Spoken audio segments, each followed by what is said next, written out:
تو اب لگتا ہے کہ واقعی یہ عملی شکل بھی اختیار کرے گی. دعوے ماضی میں بھی ہوتے رہے ہیں لیکن وہ پھر ملوث بھی ہوتے رہے ہیں. تو لگتا یہ ہے کہ یہ جو سید عاصم منیر ہیں یہ ڈی جی ایم آئی بھی رہے, D G I S I بھی رہے. جب یہ D G I S I تھے اس وقت بھی ان کے ساتھ کوئی ایسی بات منسوب نہیں تھی جو باقی D G I S I کے ساتھ ہوتی ہے. تو اس کا مطلب ہے کہ ایک نیا آغاز ہوا ہے اور یہ خوش آئند آغاز ہے, اور انشاءاللہ تعالی ملک و قوم کے لیے بہتر ہوگا. یہ دعا بھی کرنی چاہیے, خواہش بھی کرنی چاہیے. اسد قیصر صاحب, اب یہ ہو گیا اور خوش آئند بات ہے کہ جناب عمران خان صاحب نے بھی حکومت کے فیصلے سے اتفاق کر لیا, اور صدر مملکت کو جو انہوں نے مشورہ دیا وہ یہی تھا کہ آئین اور قانون کے مطابق جو بنتا ہے وہ کر لیں. تو آپ ایک تو بتائیں کہ کوئی حکومت اور تحریک انصاف کے درمیان اس معاملے پر انڈرسٹینڈنگ موجود تھی, ایک بات. دوسرا یہ ہے کہ اس کے بعد حکومت اور اپوزیشن کے درمیان دروازے ایک دوسرے کے لیے کھلیں گے اور معاملات بہتری کی طرف جائیں گے, یا یہ ٹینشن برقرار رہے گی؟ بسم اللہ الرحمن الرحیم. سب سے پہلے تو میں آپ کے تصور سے جو ہے نا دونوں جنرل شمشاد اور جنرل عاصم منیر کو مبارکباد پیش کرتا ہوں. آپ کو پتہ ہے کہ یہ جو میڈیا میں تو بہت زیادہ اس کے اوپر مذاکرہ ہو رہا تھا, ڈسکشن ہو رہی تھی, اور کوئی مختلف جو تبصرے ہو رہے تھے. ہم نے جو ہماری سینئر لیڈرشپ ہے اس میں ہم ڈیسائیڈ کیا تھا کہ ہم معاملے سے نکل رہے ہیں. ہم اس میں کوئی ہمارا نہیں ہے, کوئی اپنا نہیں ہے, کوئی پرانا نہیں ہے, کوئی جو ہے نا پسندیدہ نہیں ہے, کوئی ناپسندیدہ نہیں ہے. جو بھی میرٹ کے مطابق, پروسیجر کے مطابق اور رولز کے مطابق فٹ ہوتا ہے وہی آرمی چیف بنے. مجھے خوشی ہے کہ آج جو ہے نا ایک پروسیس مکمل ہو گیا, اور مجھے یہ بھی امید ہے کہ جو نئے آرمی چیف ہے وہ اپنا رول پولیٹیکل رکھیں گے, اور اس کا جو کنسٹیٹیوشن میں جو اس کی جورسڈکشن ہے, جو لمیٹیشنز ہیں, اس کے اندر رہتے ہوئے اپنا کردار ادا کریں گے.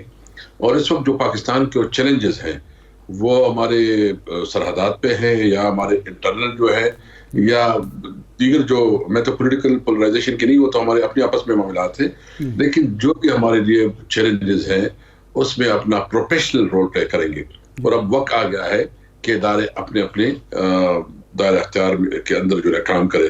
تو ہم امید رکھتے ہیں کہ نئی شروعات ہو اور آگے بڑھ کے پاکستان کے لیے. اسد صاحب, اب آپ اس معاملے سے آپ نے کہا پیچھے ہٹیں, عمران خان صاحب نے بھی کہا تھا, لیکن کل وہ کہہ رہے تھے کہ ہم آئین اور قانون کے مطابق کھیلیں گے. ہمارا سوال یہ ہے کہ کیا آپ کے پاس وفاق میں حکومت نہیں ہے اس لیے آپ اثر انداز ہونا بھی چاہتے تو آپ نہیں ہو سکتے تھے اس لیے نہیں ہوئے, یا حکومت نے آپ کو کسی نقطے پہ آ کے قائل کر لیا تھا کہ آپ اس معاملے میں بھرپور تعاون کریں؟ نہیں, اس میں کوئی ہمارے ساتھ مطلب بات بھی ہم نے اس کو کیٹیگریکلی کہا تھا کہ ہمارا اس پہ نہیں ہے, ہم کوئی ہمارا پسندیدہ نہیں ہے, ہمارا اس کے اوپر کوئی جو ہے نا فیورٹ نہیں ہے. اور اصل مسئلہ یہ ہے کہ ہمارا تو حکومت سے صرف ایک ہی مطالبہ ہے, وہ فوری الیکشن. اور جو ہم کمپین کر رہے ہیں کہ ایک ملک میں جو ہے نا ضروری اس بات کی ہے کہ فری اینڈ فیئر الیکشن ہو اور فوری الیکشن ہو, کیونکہ اس وقت جو ملک کے حالات ہے, ملک کی اکانومی ہے, ایک کمزور حکومت ہے, چوچو کا مربع ہے, ان سے کچھ حل نہیں ہوتا.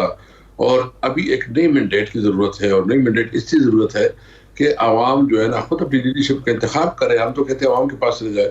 تو اس لیے ہمارا یہی موقف ہے. باقی جو آرمی کے حوالے سے ہمارے جو کچھ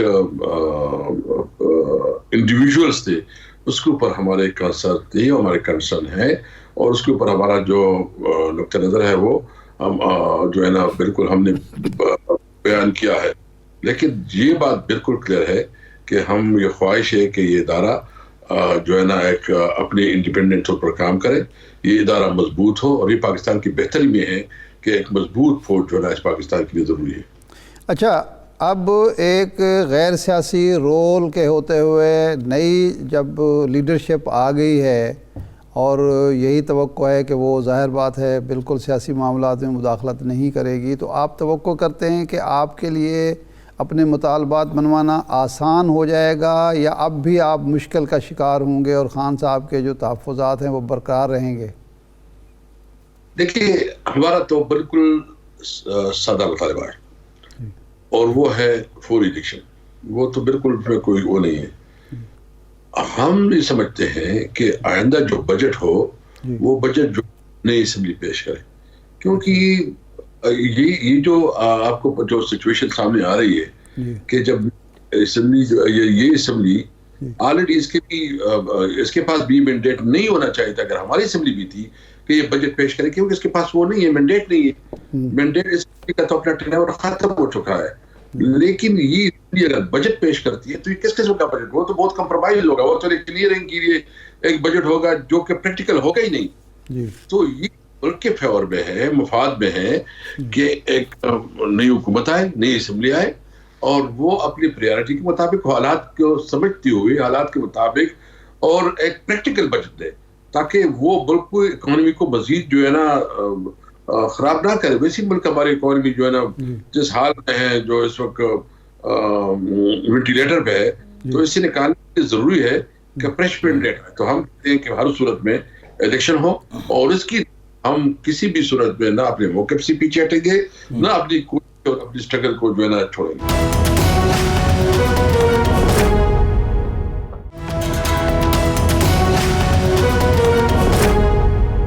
اسد قیصر صاحب, اگر موجودہ حکومت بجٹ پیش کرتی ہے, چونکہ وہ مشکلات کا شکار ہے, تو آپ کو اندیشہ ہے کہ وہ سیاسی بجٹ ہوگا اور عوام کو وہ ریلیف دے دے گی غیر ضروری طور پر. تو اگر عوام کو ریلیف ملتا ہے اور اگلا الیکشن جیتنے کے نقطے سے, تو عوام کو تو فائدہ ہوگا, تو آپ کیوں رکاوٹ بننا چاہتے ہیں؟ پیش کرنے دیں ان کو. پریکٹیکل بجٹ جو مثال جو حکومت آئے وہ ایسا جو امپلیمنٹیبل ہو, جو قابل, کیونکہ اس طرح تو آپ ایسے ہوائی بجٹ دے دے جس کا نہ زمین سے اور نہ آسمان سے کوئی تعلق ہو, ہوائی چیزیں ہوں, پریکٹیکل نہ ہوں, بڑے بڑے دعوے ہوں. ہم چاہتے ہیں کہ ایسا بجٹ ہو کہ ملک اکانومی اس کو افورڈ کر سکے. ہاں ہم تو ڈیفینیٹلی بجٹ دیں گے تو عوام کی ریلیف دیں گے, عوام کو جو ہے نا ہم جو اس وقت اس کو تکلیف ہے, جو اس وقت اس مشکلات میں ہے, اسے نکالنے کے لیے اپنا فارمولہ دیں گے, اس فارمولے کے مطابق اپنا بجٹ دیں گے. لیکن ان کو بھی اور ہمیں بھی ضرورت اس بات کی ہے کہ نئی اسمبلی آ کے بجٹ پیش کرے. اسد قیصر صاحب, جب آپ حکومت میں تھے اور وہ اپوزیشن کہتی تھی کہ مذاکرات کرتے ہیں, ہر ایشو پر کرتے ہیں, تو خان صاحب کہتے ہیں کہ میں ان کے ساتھ کیوں بیٹھوں, یہ تو مجھ سے NRO مانگتے ہیں. وہ کہتے ہیں الیکشن اصلاحات پہ مذاکرات کر لیں, نیب اصلاحات پہ مذاکرات کر لیں, باقی ایشوز پہ. ارلی الیکشن کی بات اس وقت بھی ہوتی تھی, اس وقت آپ انکار کرتے تھے, اب وہ انکار کر رہے ہیں. تو یہ راستہ تو اس طرح ہی کھول سکتا ہے کہ آپ لوگ اعلان کریں کہ جی ہم کوئی شرط لگائے بغیر مذاکرات چاہتے ہیں, پھر حکومت بھی شاید مذاکرات پر آمد ہو. وہ کہتے ہیں جی یہ پری کنڈیشن مذاکرات نہیں ہو سکتے, کہ آپ کہتے ہیں پہلے تاریخ دیں الیکشن کی, پھر اس کے بعد مذاکرات ہوں گے. نہیں, میں آپ بتاؤں نا, ہم نے یہ نہیں کہا. ہم کہتے ہیں الیکشن ایجنڈے میں ڈالو, جی الیکشن ہوگا, تاریخ سب کچھ. دیکھیے مطلب مذاکرات کس چیز کی ہوگی نا, جی یا تو وہ مذاکرات کہیں گے کہ ہم جو ہے نا مذاکرات کریں, تو مذاکرات کے لیے تو کوئی ایجنڈا ہو نا, وہ ایجنڈا سیٹ ہمارے ساتھ کریں. سب سے پہلی بات یہ کہ ہم کسی بھی صورت میں ملک کو ڈیسٹیبلائز نہیں کرنا چاہتے. اس ملک کے لیے ہم کرنا چاہتے ہیں. ہم سارے وہ لوگ ہیں جو کہ اپنی ہماری زندگی اس ملک میں گزرنی ہے, ہمارا جینا مرنا اس ملک میں, ہمارے بچوں کے لیے ہم نے کچھ کرنا ہے. صرف پالیٹکس برائے پالیٹکس نہیں کرنا ہے, ہم نے اپنے ملک کا سوچنا ہے, اور ہمارا ملک کے لیے جو مفاد میں ہوگا. میں آپ کو یقین سے کہتا ہوں, میں مڈل کلاس کا آدمی ہوں, میں عمران خان کے ساتھ اگر ہوں تو ایک سوچ اور ایک ویژن اور ایک منشور کے مطابق اس کے ساتھ ہوں. مجھے کبھی بھی پتہ چلے کہ یہ نہیں ہو رہا تو میں ایک دن ادھر نہیں رہوں گا. تو ہم تو اس کے ساتھ جو مڈل کلاس کے لوگ ہیں, جو عام لوگ ہیں, جو عمران خان کے ساتھ ہیں, تو ایک سوچ کی وجہ سے ہم صرف اور صرف جو ہمارا اس پہ کوئی ایگو نہیں ہے. ہم کہتے ہیں کہ آئے جو مسائل ہیں اس کو. آپ کو پتہ ہے, میں جب اسپیکر تھا, ہم نے ایک اسپیشل کمیٹی بنائی الیکشن کی رول جو الیکشن کے حوالے ریفارمز کی, کہ ہم کیسے, انہوں نے بائیکاٹ کیا. جب بھی ہم نے کوئی سیریس ایفرٹس کی, انہوں نے نہیں. تو شہباز شریف تقریباً کہتے تھے کہ چارٹر اکانومی, میں نے خود اس وقت کو کہا کہ آئے چارٹر اکانومی کرتے ہیں, تو پھر ادھر مریم بی بی نے اسٹیٹمنٹ دے دیا کہ نہیں. اسد صاحب, کل موجودہ آرمی چیف جو آج تک ہیں جناب قمر جاوید باجوہ صاحب نے یہ کہا کہ 18 کے الیکشن میں RTS کو بنیاد بنا کر ایک پارٹی نے جیتنے والی پارٹی کو کہا کہ یہ سلیکٹڈ ہے, 2022 میں عدم اعتماد کامیاب ہوئی تو دوسری پارٹی نے پہلی والی کو اقتدار سنبھالنے والے کو کہا کہ یہ امپورٹڈ ہیں. اب میں امید کرتا ہوں کہ اگلے الیکشن جب ہوں گے تو وہ ایک الیکٹڈ گورنمنٹ آئے گی. اب کیا جب یہ تبدیلی آ گئی ہے فوجی قیادت میں تو اب آپ یہ امپورٹڈ گورنمنٹ کے اور رجیم چینج کا جو بیانیہ تھا جس کی وجہ سے ملک میں ایک ہیجان برپا ہوا, بہت زیادہ ایک اضطراب کی کیفیت پیدا, اس سے آپ پیچھے ہٹیں گے اور ملک کو ایک نارمل کرنے کی کوشش کریں گے آپ کے لیڈر اور آپ خود؟ دیکھیے, ایک تو بالکل ہم سمجھتے ہیں کہ یہ امپورٹڈ حکومت ہے. ابھی بتایا نا ابھی کیا ہوا, ابھی تو ہم نے جو الیکشن کیے ہیں یہ الیکشن عمران خان نے اسمبلی میں بھی نہیں جانا تھا. یہ ساری پی ڈی ایم مل کے بھی ہمارا مقابلہ نہیں کر سکتی. یہ پولیٹیکل پارٹیز ختم ہو چکی ہے. یہ جو ہے نا رسٹڈ پولیٹیکل پارٹیز ہیں. یہ ابھی یہ آپ یقین رکھیں آئندہ الیکشن میں اس کو کوئی سیٹ بھی نہیں ملے گا, اور جتنا وقت گزرے گا یہ تاریخ کا حصہ بن جائے گا. پیپل پارٹی, مسلم لیگ, یہ اسٹیٹس کو پارٹیاں ہیں. اس کے پاس نہ پروگرام ہے, نہ ایجنڈا ہے, نہ اس کے پاس ویژن ہے. سب سے پہلی بات یہ ان کے پاس ویژن بھی نیا جو نوجوان ہے, یوتھ ہے, وہ اس سے بالکل بیزار ہو چکے ہیں.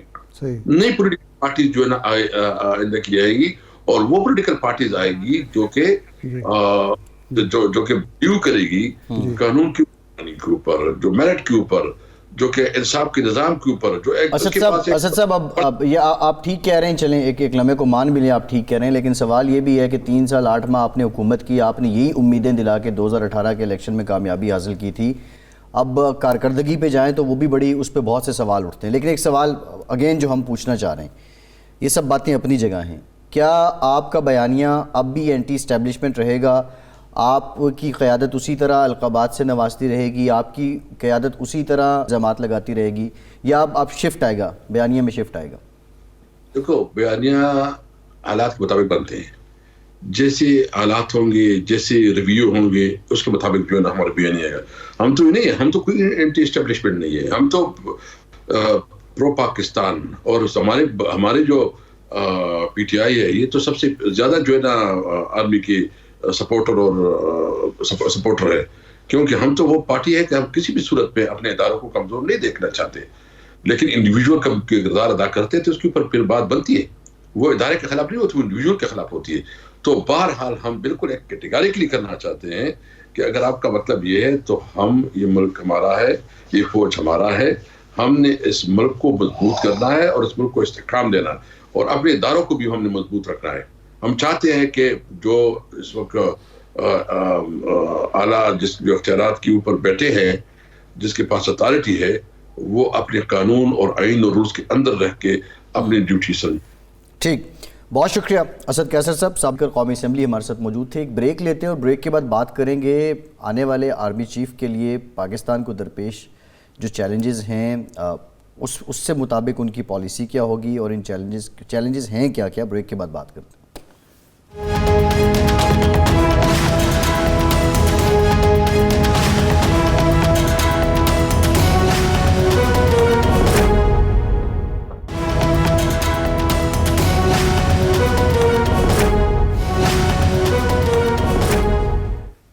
بریک کے بعد ایک بار پھر سے آپ کا خیر مقدم کرتے ہیں. ہمیں جوائن کیا ہے مسلم لیگ نون کے سینئر رہنما senator retired, general retired Abdul Qayyum صاحب نے. بہت شکریہ.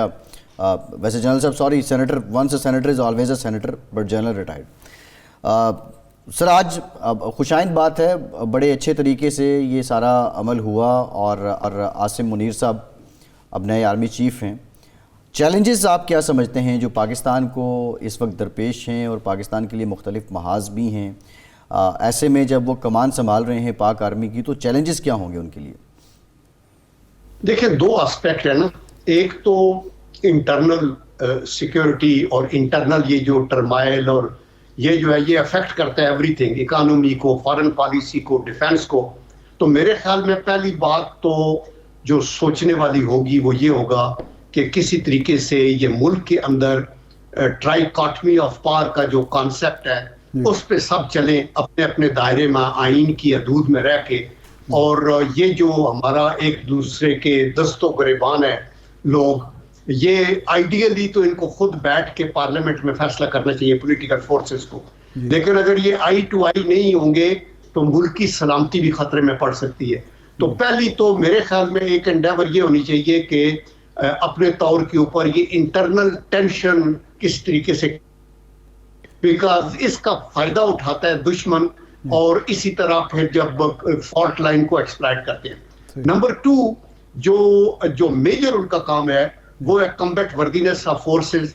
انہوں نے فوج کے رینک اینڈ فائل کو دیکھنا ہے، انہوں نے یہ دیکھنا ہے کہ یہ جو 5th جنریشن وار ہے، ہائیبرڈ وار ہے، ان کی کتنی سیریس تھریٹ ہے اس کو انڈرسٹینڈ اور کمپریہینڈ کرنا ہے۔ وہ پہلے بھی ماشاءاللہ ڈی جی ایم آئی بھی رہے، ڈی جی آئی سائی بھی رہے اور ویل اویئر ہے، لیکن ایون دین لیٹسٹ سچویشن کو وہ دیکھ کے، اور یہ دیکھنا ہے کہ دشمن بھی جو انڈیا ہے کوئی دقیقہ فروگزاشت نہیں کرتا، وہ کوئی موقع آپ سے نہیں جانے دیتا۔ تو یہ ایکسٹینڈل تھریٹ، پھر یہ ٹیررزم کی تھریٹ، آئے دن ہماری بہت سی کیجولٹیز ہوئی ہیں، بڑے valuable lives, highly trained soldiers, سپاہی سے لے کے آفیسرز تک وہ لقمہ اجل بنے ہیں، شہادتیں قبول کی ہیں، چونکہ اس اندر پینیٹریشن ویسٹرن بارڈر سے ہوتی رہی ہے۔ تو وہ ایک اینگل ہے جس کو ان کو دیکھنا ہے کہ یہ دوبارہ ایسے نہ آئیں جیسے سوات میں کچھ ایکشن ہوئے تھے۔ تو یہ ہے، اور پھر یہ جب بہتر ہوگا تو پھر ملک کی حکومت کا کام ہے، پارلیمنٹ کا کام ہے کہ اکانومی کو بہتر کرے، لیکن اس کی بنیاد انٹرنل پالیسی پہ ہوتی ہے، اور انٹرنل پالیسی ایک ہے جس کی باغ ڈور تو حکومت کے ہاتھ میں ہوتی ہے، لیکن اس کے سلامتی کے اوپر بڑے منفی اثرات پڑ سکتے ہیں اگر ملکی حالات کو بہتر نہ کیا جائے۔ تو چیلنجز میں جنرل صاحب قطع کلام معاف، آپ نے فرمایا کہ ان کو انٹرنل پولیٹیکل ٹینشن کے خاتمے کے لیے اپنا کردار ادا کرنا چاہیے۔ جب یہ سب موجودہ آرمی چیف جو ابھی تک ہیں جناب قمر باجوہ صاحب، وہ کل کہہ رہے تھے کہ جناب ہم بالکل سیاست سے دور ہو چکے ہیں اور سیاسی معاملات میں مداخلت غیر آئینی ہے، تو پھر وہ یہ کردار کیسے ادا کر سکتے ہیں؟ کیا بہتر نہیں ہے کہ وہ سیاست سے دور رہیں اور سیاست دانوں کو اپنے معاملات خود نمٹانے چاہیے؟ دیکھیں یہ آپ کا بڑا عارف بھائی بڑا اچھا کوشچن ہے جی، لیکن میں یہ سمجھتا ہوں کہ باجوہ صاحب نے جو بات کی نا، جی اس میں انفارچونیٹلی جب نواز شریف صاحب کی حکومت گئی تو اس وقت بھی اسٹیبلشمنٹ پہ اور لیڈرشپ کے اوپر اور ان کو باعث کہا گیا اور الائنڈ کہا گیا، اور جب عمران خان کی حکومت گئی تو انہوں نے بھی ان کے اوپر الزامات لگائے، اور جس کا اعتراف پھر بعد میں باجوہ صاحب نے بھی کیا کہ یہ اس طرح کی انوالومنٹ ہوئی ہے۔ اب یہ نیا سیٹ اپ ہے، یہ ایبسولوٹلی ان بائسڈ اور نیوٹرل ہے، اور یہ اپروچیبل ہوں گے، اور نہ دیکھیں آپ مثلا general Waheed Kakar chief of army staff تھے، وہ پولیٹیکل فگر تو نہیں تھے، اور اپنے طور پہ جب انہوں نے دیکھا کہ ڈیڈ لاک ہو رہا ہے تو کسی طریقے سے اگر گڈ آفیسز یوز ہو کے ان کے گیپس کو برج کر کے اور دونوں آپ کو ٹرسٹ کرتے ہوں تو پھر اس میں یہ ملک کے مفاد میں ہوتا ہے کہ آپ اگر اپنا کوئی رول ادا کر سکے۔ میں نے شروع میں کہا تھا کہ آئیڈیلی پولیٹیکل لوگوں کو پولیٹیکل ڈفرینسز خود آن، لیکن اب یہاں تو صورتحال یہ ہے نا کہ میں نے ہاتھ نہیں ملانا۔ اس سچویشن کو صدر مثلا ایک علامت ہوتا ہے ریاست کی، ان کے ساتھ بیٹھ جا سکتا ہے اور یہ کر کے تو یہ دیکھا جائے کہ آگے الیکشن ہونے ہیں، آپ اپنے اپنے مینیفیسٹو دیں، اپنی اپنی انڈیور کریں، ایبسولوٹلی ٹرانسپیرنٹ اور فیئر۔ جنرل صاحب اس سے پہلے تو ان حالات کو نیوٹرلائز کرنا ہوگا نا، آپ سمجھتے ہیں کہ اب یہ حالات نیوٹرلائز ہونا شروع ہو چکے ہیں اور ہماری پولیٹیکل جو پارٹیز ہیں ان میں اتنے ول اور سٹرینتھ ہے کہ وہ رولز آف گیم خود ہی سے طے کر لیں گے؟ دیکھیں کرنی تو چاہیے، میں یہ سمجھتا ہوں کہ لٹل بٹ اس میں بہتری ابھی آئے گی، کیونکہ چند دن پہلے تو عمران خان صاحب کہہ رہے تھے، ان کے منہ میں جو آتا ہے وہ کہہ دیتے ہیں، انہوں نے کہا تھا یہ اپنی مرضی کا چیف لگانا چاہیں گے، یہ کریں گے، تو وہ بھی ایک متنازع اور کنٹروورشل بنے۔ لیکن آج ایک اچھی بات ہے، اینڈ آئی مسٹ اپریشیٹ کہ عمران خان صاحب کا اپنے طور کے اوپر جو انہوں نے کہا میرے سے کنسلٹ کریں گے، وہ ضروری تھا یا نہیں تھا، لیکن پریزیڈنٹ نے ایک مثبت رول ادا کیا اور بہت اچھا کیا، فوری طور پہ سمری سائن کر دی، اور وہ تو میرے خیال میں it will be a beginning for peace within the country, اللہ کرے۔ اور اس کے بعد آئی ایم شیور کہ عمران خان صاحب کو بھی میں توقع کرتا ہوں کہ وہ سوچیں گے کہ یہ لانگ مارچ اور سڑکیں بند کرنا اور یہ کرنا جو ہے یہ کسی طریقے سے بھی ملک کے فائدے میں نہیں ہوگا۔ جن صاحب ملک کو نیوٹرلائز کرنا، نارمل کرنا، ٹینشن کو ختم کرنا حکومت کی بھی ذمہ داری ہے بلکہ حکومت کی ہی ذمہ داری ہے، کیونکہ دو وجوہات سے. نمبر 1 تو یہ ہے کہ اگر یہ معاملات خراب رہتے ہیں تو حکومت پرفارم نہیں کر سکتی، اس کی گورننس پر اس کے برے اثرات مرتب ہوتے ہیں اور اس کو سیاسی نقصان ہوتا ہے. اور دوسرا یہ ہے کہ اس نے چونکہ ذمہ داری قبول کی ہے ملک کو چلانے کی، ملکی معاملات چلانے کی، لیکن حکومت کا رویہ یہ ہے کہ خواجہ آصف صاحب کل فرما رہے تھے کہ 29 گزر جائے تو ہم ان سے عمران خان سے 2 ہاتھ کریں گے.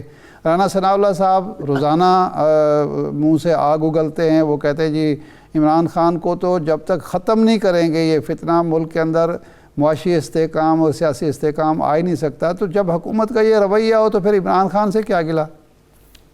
دیکھیں عرب بھائی، مسئلہ یہ ہے کہ یہ آپ بالکل ٹھیک کہتے ہیں کہ حکومت کے کندھوں پہ اپوزیشن سے زیادہ رسپانسبلٹی ہوتی ہے، کیونکہ ایوری تھنگ دیٹ ہیپنز اور ڈز ناٹ ہیپن، وہ اس کا اگر اچھی پرفارمنس ہوگی تو حکومت کو کریڈٹ ملے گا، پرفارمنس اچھی نہیں ہوگی تو حکومت کو ڈسکریڈٹ ہوگا.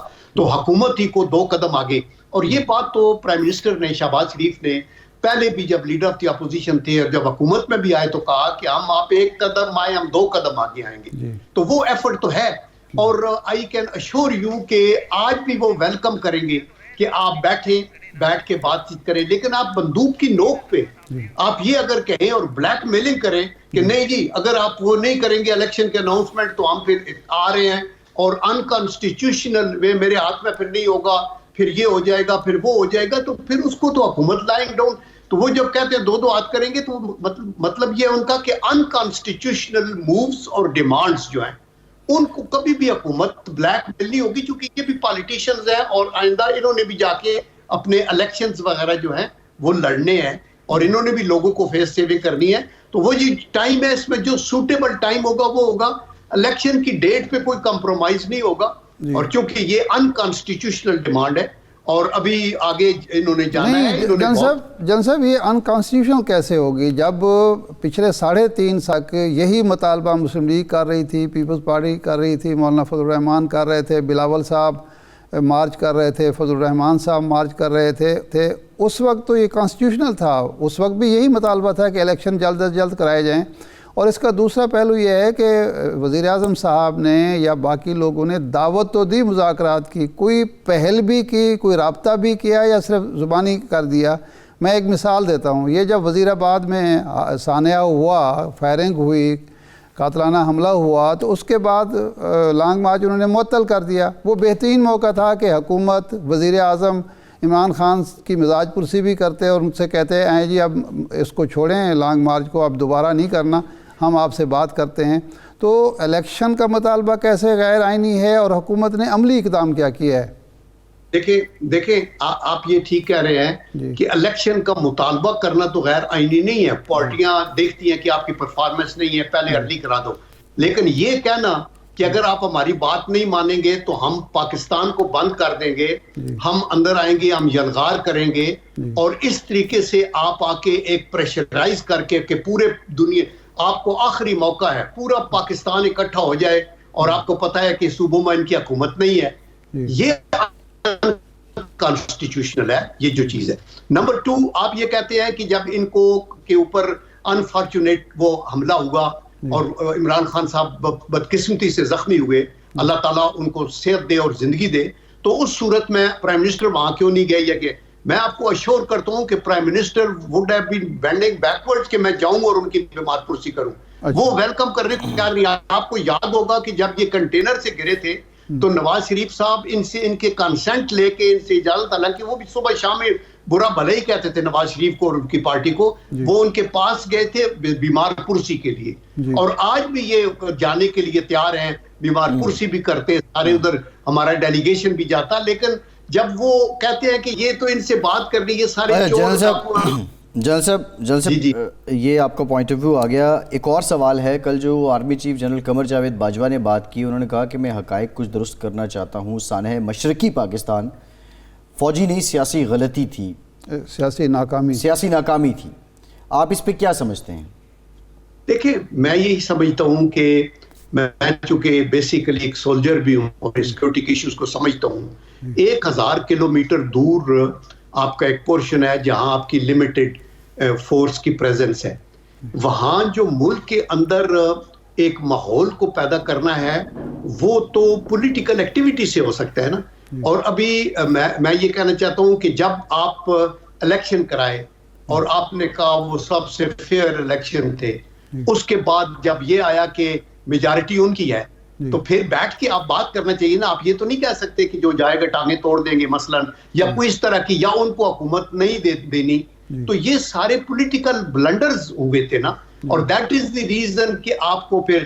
اینڈ سیکنڈلی جب انڈیا کے پاس اتنی جرت تھی کہ وہ اس کے اندر آ کے سارے بین الاقوامی قوانین کو اور اصولوں کو اور ان کو بالائے طاق رکھ کے تو انہوں نے انٹرنیشنل سرحدیں عبور کی, تو دنیا میں تو کوئی ملک ہمارے ساتھ نہیں آیا. اور وہ تو ایک ڈپلومیسی کا فیلئر تھا, سیاست کا ایک. جنرل صاحب اس وقت ڈپلومیسی بھی ایک فوجی ڈکٹیٹر کے پاس تھی, ریاست کی طاقت بھی ایک ہے, اور پولیٹیکل جو افیئرز تھے وہ اس کے ہاتھ میں تھے. انہوں نے اسمبلی کا اجلاس بلایا اور بھٹو صاحب کے مشورے پر, یہ کہنے پر اجلاس ملتوی کر دیا, اور میجارٹی پارٹی کا لیڈر جس کو وہ پرائم منسٹر ڈکلیئر کر چکے تھے وہ کہتا رہا کہ اجلاس دوبارہ بلا لیں, انہوں نے نہیں بلایا. تو ذمہ داری تو پھر اس فوجی ڈکٹیٹر کی بنتی ہے, وہ بھٹو صاحب کہاں سے آگے؟ دیکھیں میں آپ کو بتاؤں, میں یہ سمجھتا ہوں کہ جب افواج پاکستان کا کوئی جنرل جی ایچ کیو کے گیٹ پھلانگ کے تو سیاست میں آ جاتا ہے اور ملک چلانا شروع کر دیتا ہے, اور عدالتیں اس کو ریگولرائز کر دیتی ہیں, تو پھر یہ سیاسی گیم ہوتی ہے نا. یہ پھر سولجرز کا تو کوئی اس کے اندر وہ نہیں ہوتی. سولجر تو اتنے دور اپنی جانیں قربان کر رہے تھے, لڑ رہے تھے, وہ قید ہوئے, سرنگیں بنا کے کچھ ادھر سے اسکیپ کر کے واپس آئے. But I can assure you کہ آپ کی فوج پہ, ہماری فوج پہ ہم سب کو فخر ہے, یہ بیسٹ فائٹر ہے. لیکن وہاں کے جو حالات تھے, آپ کو پتہ ہے بنگلہ دیش کے نقشے کو آپ دیکھیں, نیچے بے آف بنگال ہے, باقی تینوں طرف دائیں, ایسٹ, ویسٹ, نارتھ انڈیا ہے, اور پھر مکتی بانی کو انائے کیا ہوا اندر, پھر یہ بہت سے اندر کی وہ ٹینشن تھی. تو یہ گورننس کی, یہ پولیٹیکل تھے. اور جنرل صاحب ایک سوال یہ ہے کہ جو فرمایا کل کنور باجوہ صاحب نے کہ فوج نے اب فیصلہ کر لیا ہے کہ وہ غیر سیاسی رہے گی, بلکہ انہوں نے یہ بھی کہا کہ سیاسی معاملات میں مداخلت کرنا غیر آئینی ہے. تو آپ سمجھتے ہیں یہ فیصلہ پائیدار ہے اور یہ اس پر اس کی روح کے مطابق عمل ہوتا رہے گا انشاءاللہ؟ دیکھیں یہ فیصلہ تو بہت اچھی بات ہے, یہی ہونا چاہیے. پاکستان بنا تو قائد اعظم محمد علی جناح جب سٹاف کالج گئے تو وہاں جب کچھ کوشچنز آفیسرز نے کیے ان کو, تو انہوں نے کہا کہ ان میں تو وہ بو آ رہی ہے سیاست کی اور یہ آپ کا پیشہ نہیں ہے, آئین بھی ہمیں یہی کہتا ہے. تو بات تو انہوں نے بڑی کھری اور صاف کی ہے, لیکن اس پہ عمل ہوگا یا نہیں ہوگا, آئی تھنک کہ ہونا چاہیے. میں تو یہی کہہ سکتا ہوں, آئی ہوپ کہ ہمارے اندر اتنی میچورٹی اور اتنا عقل آئے گا. اور دوسرا یہ ہے کہ یہ صرف فوج کی بھی نہیں, ہم لوگوں سیاستدانوں کی بھی ہماری رسپانسبلٹی ہے کہ ہم اپنی گیم کو اپنی ٹھیک طریقے سے کھیلیں. عدلیہ کا ایک رول ہو مؤثر, پارلیمنٹ کا رول ہو, اور آپ کی یہ جو آئے دن کیسز, مختلف قسم کے سکینڈلز, کرپشنز, بہت قسم کی چیزوں کے گورننس کے فیلیئرز, ان چیزوں کو کنٹرول کر کے آگے چلنا چاہیے. اور کسی طریقے سے بھی, میں تو خود تھرڈ جنریشن سولجر ہوں, میرے والد صاحب دوسری جنگ عظیم میں تھے, اور گرینڈ فادر کے بھائی جو تھے وہ کیپٹن غلام علی, وہ فرسٹ ورلڈ وار میں آرڈر برٹش امپائر بھی تھا. میں تو یہی سمجھتا ہوں کہ ہمارا کوئی رول سیاست میں اس طرح کا بالکل ہونا ہی نہیں چاہیے, جب تک انلیس میرے جیسے لوگ ریٹائرمنٹ کے بعد 2 سال گزرنے کے بعد آپ ایک پارٹی کو جوائن کریں اور پھر آگے چلیں, اور پھر بھی آپ سیاست کو کرنے کے بعد بھی ایک جو سولجر کی ٹریننگ ہے وہ نیشنلسٹ ہی رہتا ہے, وہ نیشنلزم کی ہے. پاکستانیت اس کے اندر کوٹ کے بھری ہوتی ہے, اور اس کے بعد وہ دیکھتا ہے کہ ملک کی سیاست بھی ایک پاکیزہ پروفیشن ہے, اور اس کے اندر یہ نہیں ہوتا کہ وہ کہتے ہیں نا کہ it is not what you join, what you bring along with you in terms of honesty, dedication, hard work, professionalism. تو جہاں آپ جائیں آپ کی محک سے فائدہ ہونا چاہیے. تو میرے خیال ہے افواج پاکستان کے ہمارے ریٹائرڈ لوگوں کو ضرور الیکشن بھی لڑنا چاہیے اور آنا بھی چاہیے سیاست کے اندر, اور اس کے اندر اپنا ایک مثبت رول ادا کریں. ٹھیک ہے, ٹھیک, بہت شکریہ جنرل ریٹائرڈ عبدالقیوم صاحب. آپ کا ایک بریک کے بعد حاضر ہوتے ہیں, ہمارے ساتھ رہیے.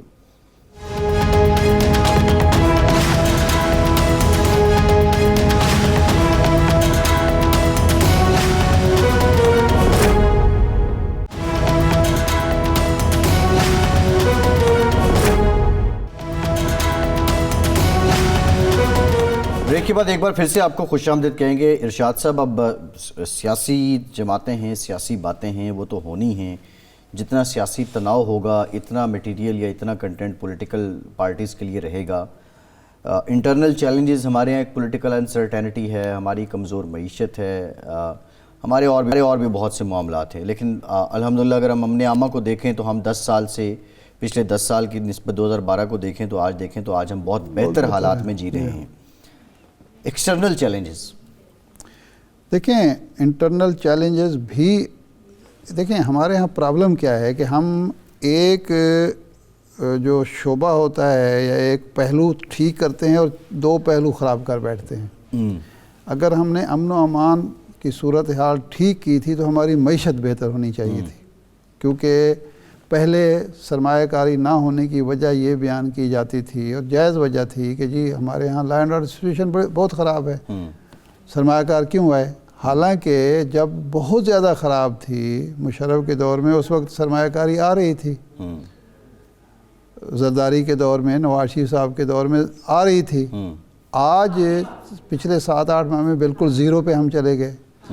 تو اس کا مطلب یہ ہے کہ ایک شعبہ ہم ٹھیک کرتے ہیں اور دوسرا شعبہ ہمارا خراب ہو جاتا ہے, دوسرا ٹھیک کرنے لگتے ہیں پھر تیسرا خراب ہو جاتا ہے. تو یہ جو تسلسل نہیں ہے ہماری پالیسیز میں, ہم ایک ہمہ جہتی پالیسی نہیں بناتے, ہر پہلو کو کور نہیں کرتے, اس پر قابو پانا ہوگا. ہماری رولنگ ایلیٹ کو, میں کسی ایک پارٹی کی بات نہیں کر رہا, میں حکومت نہیں, میں رولنگ ایلیٹ کی بات کر رہا ہوں. اس میں سب اداروں کو اور سب جو فورسز ہیں ان کو شامل کیا جا رہا ہے. ایک بات. دوسرا یہ ہے کہ جب فوج یہ فیصلہ کر چکی ہے کہ جی ہم پولیٹیکل ہیں, تو سیاست دانوں کو بھی اب یہ سوچ لینا چاہیے کہ اب ہمیں کسی سے مدد نہیں لینی, کسی بیساکھی کا سہارا نہیں لینا, ہمیں اپنے معاملات خود طے کرنے ہیں.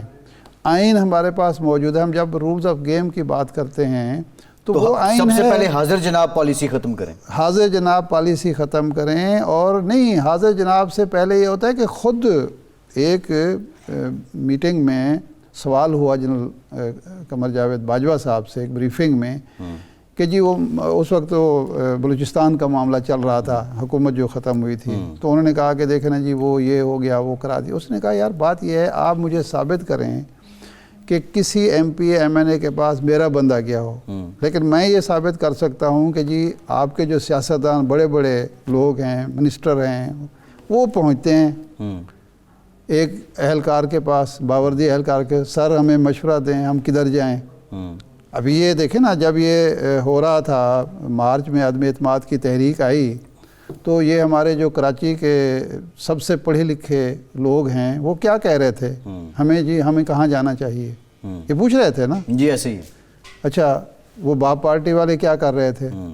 تو اور پھر ہماری پارٹی کے اندر, یعنی خود حکمران پارٹی جو تھی اس وقت تحریک انصاف, اس کے اپنے ممبر جو تھے وہ کس طرف دیکھ رہے تھے.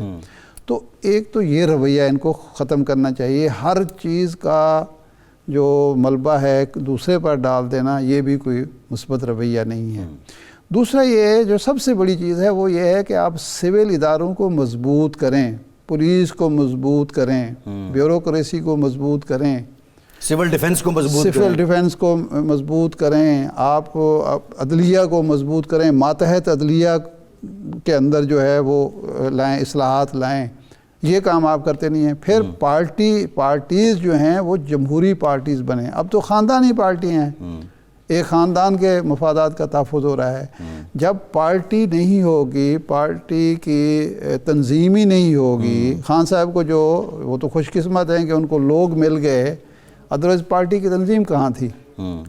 3.5 سال تو وہ بالکل لگتا تھا پی ٹی آئی کہیں موجود ہی نہیں ہے. اپنی پارٹیز کو مضبوط کریں, پارٹی کے اندر مشاورت کی تنظیم کا یہ عالم ہے کہ 4-5 گروپ صرف لاہور میں موجود ہیں, ہر جگہ یہی صورتحال ہے. تو سول اداروں کو آپ مضبوط کریں, پارٹیز کے اندر جمہوریت لائیں, مشاورت لائیں, فیصلے جو ہیں وہ مشاورت کے ساتھ ہوں, تنظیمیں بنائیں, اور اس کے بعد ہی پھر آپ سول بالادستی کی بات کر سکتے ہیں. اور سب سے بڑی چیز ہے آپ کی پرفارمنس, گڈ گورننس. اچھا وہ تو باتوں سے کچھ نہیں ہوگا. اگر آپ پارٹی کے اندر جمہوریت لے آئیں, آپ تنظیم لے آئیں, آپ پارٹی کے اندر ڈیزرونگ لوگوں کو اوپر لائیں, تو پرفارمنس کا تو تیا پانچا عوام نے بہت آسانی سے کر لینا ہے. مسئلہ تو یہ ہے کہ پرفارمنس کا تو یہاں ذکر ہی نہیں ہوتا نا. ارشاد صاحب پروگرام کا ٹائم ختم ہو گیا, بہت شکریہ آپ کا, ہم سے اتنا ہی اجازت دیجیے.